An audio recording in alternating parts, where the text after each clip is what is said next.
I'm Tom Baker, this is Chasing Cars, and this is the new Lexus LC 500 Convertible. Surely one of the prettiest cars to launch in 2020, and one that I've really been looking forward to driving because, as we found out on the channel before, the LC Coupe is a real standout, not just for how it looks, but also for how it drives. A lot of that relates to the 5-litre V8 that is the exclusive engine to the convertible. You can't get a hybrid version here in Australia, but given how good it sounds when the top is down, I don't think you'd really be considering a hybrid of this car anyway. We'll discover more about that when we get behind the wheel of the LC 500 Convertible shortly. Now, this particular one I'm standing with here is the limited edition with structural blue paintwork. Lexus say it's the most blue a car has ever been. This one's $234,000 here in Australia. The normal LC convertible, if you can call it that, is 214 grand, so about a 20 grand impost over the coupe. But I reckon this is a rare drop top that actually looks better than the coupe that it's based on, which is not an easy feat when you sort of come into it with fixed proportions already. But of course, design's subjective. You can let me know down below this video which you think is the better looking vehicle. But in today's video, we're going to jump inside and check out the cabin of the LC Convertible, which has a couple of subtle changes over the coupe, and then we'll jump behind the wheel and take this thing for a spirited drive to see how this Lexus drop top feels out on the road. Before we get started though, make sure to hit subscribe and leave a comment at any point.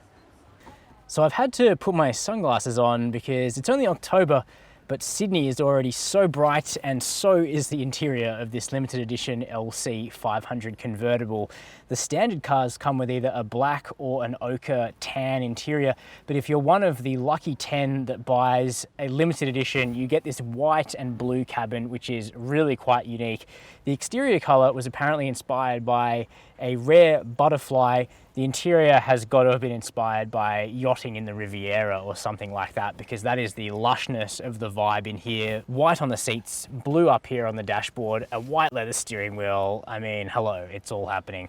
For myself, I would go for the green outside and the ochre tan inside, plus a tan top, an absolutely classic combination. But if you really want to be noticed, I mean, this is where it's at.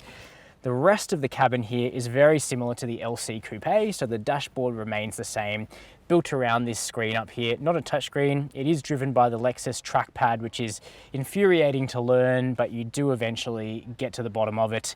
You also have wired Apple CarPlay and Android Auto, digital radio, inbuilt sat-nav, a 13-speaker Mark Levinson stereo that works pretty well with the roof down. And we have digital gauges ahead of us that hark back to the LFA supercar. This car is in fact more rigid than that car, as we will discover when we take it out onto the road. Now, comfort levels and quality in here are what you would expect at this price point and what you would expect for a Lexus. So everything just feels screwed together magnificently well. The semi-aniline leather seats are so plush and soft. You know, it is a very, very luxurious vehicle. You aren't going to confuse this for a Toyota, for example. So I think it fits the vibe pretty well. Now, in terms of practicality, this isn't really a car designed to be practical. We do technically have rear seats, but there's no leg room. So it's really somewhere you'll want to stash a bag or two. There's 100 and something litres of boot space as well, so not a huge amount of room to stash stuff in this car. But in terms of a weekend away with a couple of soft bags, you know, it will work perfectly, and that is exactly the kind of job the LC Convertible is built for. And on that note, let's go and explore this thing on the road. Note though that we are going to swap to a black interior so all of our eyes can relax. The name of the game is effortless power and torque, and this engine does a really great job of providing a dual sort of persona where, even though its outputs are made pretty high in the rev range, 351 kilowatts of power at 7,100 RPM and 540 Newton meters of torque at 4,800 RPM, you know, and that hints at how this car likes to be driven. The LC actually makes a substantial amount of power and torque not far above idle, and Lexus were keen to point out that fact on the launch of this car. So it can be driven around like a real pussycat. It doesn't have to be worked hard. In fact, quite the opposite. There's plenty of go, even just on light throttle, but it does reward you very much so for finding those heights in this engine, and it rewards you with both pace and sound. So when you give this engine a bit of stick, it really makes some of those sounds that naturally aspirated V8s are, you know, absolutely revered for. And I think that's one reason why Lexus Australia have chosen to equip the LC Convertible only with the petrol V8, so you can't get the hybrid V6 option. And I think that's okay.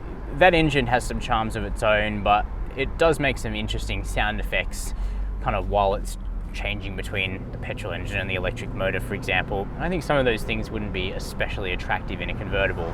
Instead, here in the V8, with the top down, there's just so many opportunities to hear this engine for all it's worth. So, you know, you can open it up, it can sound great, and you can drive it around town without really needing to hear it. And actually, this is where Lexus flexes on some of its competitors, because their acoustic tuning is just brilliant. So when you're just driving on a level throttle in normal, the engine becomes almost silent, especially with the roof up, because they're trying to prioritize conversation.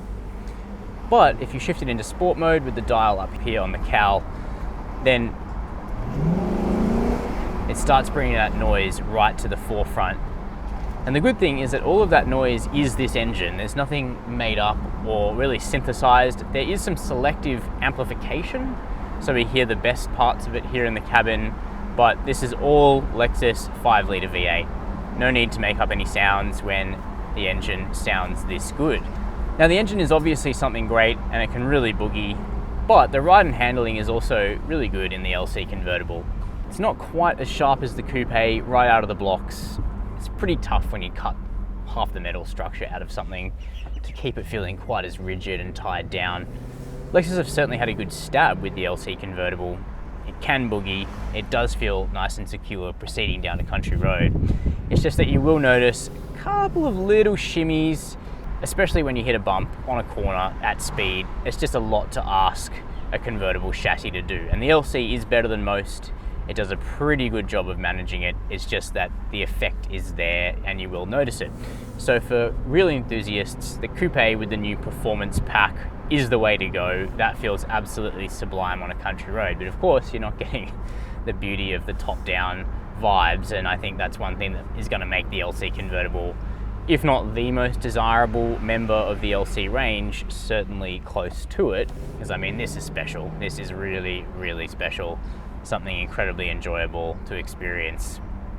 And Lexus says that the convertible is basically going to rejuvenate sales of this car in Australia, which have dropped to about 25 a year from a high of around 90 per year in the first couple of years on sale. Refinement is good. You know, there's no vibration really, there's no harshness to this car. It is delightfully configured. Safety technology also is good. We have adaptive cruise control, we have lane keep assist. It's not as strong as the Germans. You know, Audi, BMW will center in the lane more strongly than the Lexus. It feels a generation behind in terms of safety tech. But we do have AEB, forward collision warning, so despite the fact we're in a convertible here and that has compromises of its own safety-wise, you do feel pretty secure and that you've got some technology backing you up. Mostly though, you just feel cosseted. So those are my impressions of the new Lexus LC 500 Convertible.